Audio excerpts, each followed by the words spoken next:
संसद सत्र के पहले सरकार ने सर्वदलीय बैठक बुलाई है। तो दोनों सदनों के नेताओं की संयुक्त बैठक होगी। अमित शाह, राजनाथ सिंह और प्रहलाद जोशी इसमें मौजूद रहेंगे। तो संसद के शीतकालीन सत्र से पहले सरकार ने 28 नवंबर को सर्वदलीय बैठक बुलाई है, जिसमें प्रधानमंत्री नरेंद्र मोदी शिरकत कर सकते हैं। बताया जा रहा है कि संसद के दोनों सदनों में सभी राजनीतिक दलों के सदन के नेताओं को बैठक में आमंत्रित किया गया है। बैठक में पीएम मोदी के अलावा वरिष्ठ केंद्रीय मंत्री राजनाथ सिंह और अमित शाह के साथ ही संसदीय कार्य मंत्री प्रहलाद जोशी भी भाग लेंगे। बता दें, संसद का शीतकालीन सत्र 29 नवंबर से शुरू होकर 23 दिसंबर को खत्म होगा।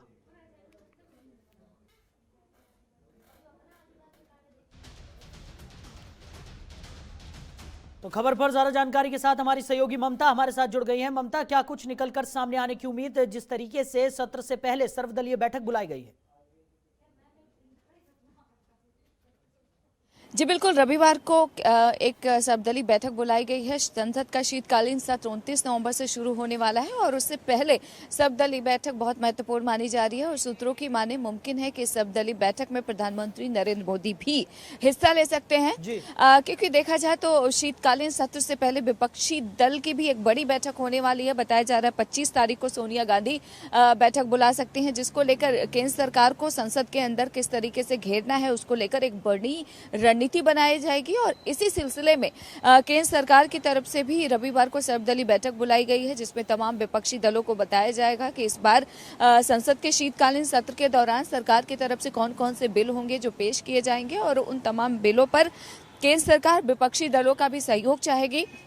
इसके अलावा सूत्रों की माने तो इस बैठक में तमाम विपक्षी दलों से ये भी कहा जाएगा कि वो जो भी मुद्दे चाहते हैं उसको उठाएं, उस पर चर्चा करें। केंद्र सरकार तमाम मुद्दों पर चर्चा करने के लिए तैयार रहेगी, लेकिन संसद का जो सत्र है उसको सुचारू रूप से विपक्ष चलने दे, हंगामा करके बाहर ना निकले, सदन को बर्खास्त ना करे, लेकिन उसकी बातों को सुना जाएगा। लेकिन जरूरी ये है कि सदन चलता रहे। इसको लेकर केंद्र सरकार की तरफ से विपक्षी दलों से गुजारिश जरूर की जाएगी जब रविवार को सर्वदलीय बैठक होगी।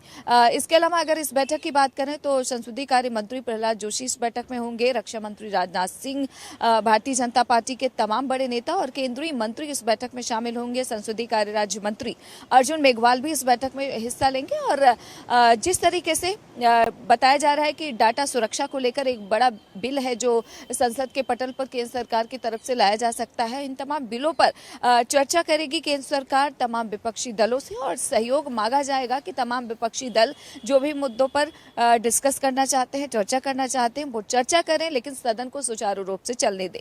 ऐसे में बड़ा सवाल यही उठता है कि पिछली बार हमने देखा कि पेगासस और किसान आंदोलन को लेकर किस तरीके से संसद का मॉनसून सत्र चला था और हंगामे की भेंट चढ़ गया था। इस बार क्या कुछ होने वाला है, क्योंकि देखा जाए तो केंद्र सरकार ने उससे पहले ही मास्टर स्ट्रोक चल दिया है। 3 कृषि कानून को लेकर लंबे समय से किसान विरोध प्रदर्शन कर रहे थे, उसको प्रधानमंत्री ने वापसी का ऐलान कर दिया है और संसद के शुरुआती सत्र में ही कार्रवाई भी शुरू हो जाएगी 3 कृषि कानून को वापस लेने का।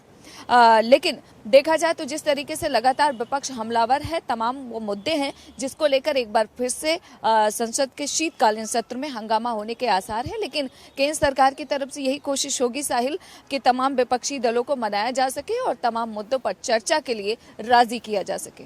जी ममता, वहीं अगर बात की जाए, जिस तरीके से आपने भी जिक्र किया कि एक अहम मुद्दा है, जिस तरीके से किसानों को लेकर बड़ा ऐलान प्रधानमंत्री नरेंद्र मोदी की तरफ से किया गया है, लेकिन उसके बावजूद जो आंदोलनरत किसान हैं वो अभी भी बॉर्डर्स पर डटे हुए हैं और उनका कहना है कि जब तक उनकी सारी मांगे, यानी कि जो नई मांगे भी उन्होंने रखी हैं या फिर जो उनकी मांगे थी, जिसको लेकर किसान लगातार कह रहे हैं कि उन्होंने अपनी मांगों में कोई बदलाव नहीं किया है, पर जब तक तमाम जो उनकी मांगे हैं वो पूरी नहीं हो जाती तब तक वो आंदोलनरत रहेंगे, वो बॉर्डर से नहीं हटने वाले। और सत्र में जब तक तीनों कृषि कानून भी वापस नहीं हो जाते तब तक वो लोग अभी भी आंदोलन को जारी रखने वाले हैं।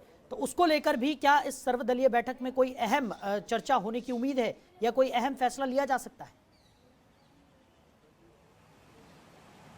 देखिए, जहां तक सर्वदलीय बैठक का सवाल है साहिल, तो जो बिल केंद्र सरकार की तरफ से सदन के पटल पे लाया जाएगा उसको लेकर केंद्र सरकार चर्चा करेगी। लेकिन जहां तक सवाल है किसानों का, ये रणनीति होगी विपक्षी दलों का, जिसको लेकर 25 तारीख को बताया जा रहा है कि सोनिया गांधी तमाम सहयोगी दल विपक्षी दलों की एक बैठक बुलाएंगे और जिसमें मुमकिन है कि किसानों के मुद्दे को लेकर केंद्र सरकार को किस तरीके से घेरना है, इसको लेकर एक बड़ी रणनीति बनाई जा सकती है। हालांकि मुमकिन है कि जब सर्वदलीय बैठक हो तो केंद्र सरकार की तरफ से भी इस मुद्दे को लेकर समर्थन मांगा जाए, क्योंकि कानून बन चुके हैं और कानून वापसी का जो प्रोसीजर है वो संसद सत्र से ही शुरू होगा। तो हो सकता है कि केंद्र सरकार की तरफ से तमाम विपक्षी दलों से इस पर सहयोग मांगा जाए, और तमाम विपक्षी दल क्योंकि लंबे समय से वो किसानों के समर्थन में ही हैं, तो इस पर किसी भी प्रकार का कोई रोड़ा उत्पन्न नहीं होगा। विपक्षी दल इसको लेकर सहयोग करेंगे कि केंद्र सरकार जल्द से जल्द 3 कृषि कानून जो है उसकी वापस कर ले। उसके लिए जो भी प्रोसीजर है, जो नियम है, उसमें विपक्ष जरूर सहयोग करेगा, क्योंकि देखा जाए तो लंबे समय से विपक्ष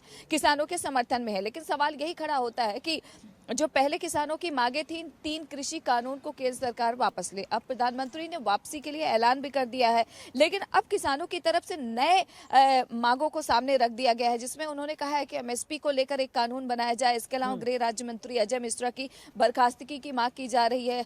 700 से ज्यादा किसानों की आंदोलन के दौरान मौत हो चुकी है, उनके लिए मुआवजा और सरकारी नौकरी की डिमांड कर रहे हैं। तो कहीं ना कहीं किसान जो है वो नई मांगों के साथ सामने आ गए हैं, और ये देखने को मिल भी रहा है। तमाम दिल्ली एनसीआर के बॉर्डर पे जो किसान बैठे हैं, वहां साफ तौर पर देखने को मिल रहा है कि किसान घर वापसी के मूड में है नहीं। तो ऐसे में बड़ा सवाल यही उठता है कि उनकी जो लंबे समय से मांगे थी उसको केंद्र सरकार ने तो मांग लिया, प्रधानमंत्री ने खुद आकर ऐलान कर दिया। तो ऐसे में सवाल यही उठता है कि जिस तरीके से लगातार किसान अपनी मांगों को रख रहे हैं, तो ऐसे में सूत्रों की माने तो किसान हटने के मूड में नहीं है। तो ऐसे में सरकार का अगला कदम क्या होगा ये देखना होगा, क्योंकि केंद्र सरकार का यही कहना है कि लंबे समय से किसान जिन मांगों को लेकर अड़े हुए थे उसकी तो वापसी हो रही है। तो ऐसे में किसानों को अब घर चले जाना चाहिए। लेकिन जिस तरीके से राकेश टिकैत का बयान आ रहा है कि केंद्र सरकार को कम से कम बातचीत करना चाहिए, बात करने के बाद ही वो घर का रुख करेंगे, तो ये तमाम चीजें हैं जिसको लेकर अभी भी विपक्ष किसानों के साथ है। तो ऐसे में केंद्र सरकार को यह देखना होगा कि जब संसद का शीतकालीन सत्र शुरू होगा तो जाहिर सी बात है किसान अभी भी सड़कों पर डटे हुए हैं और उनकी मांगों को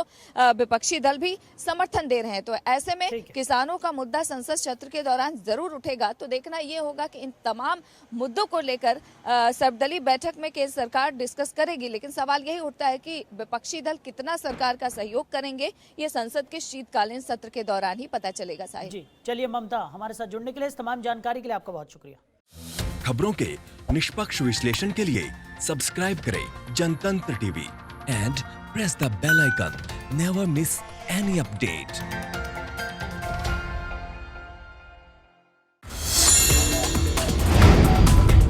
Download the Janatantra TV app, available on Google Play and App Store. Download it now.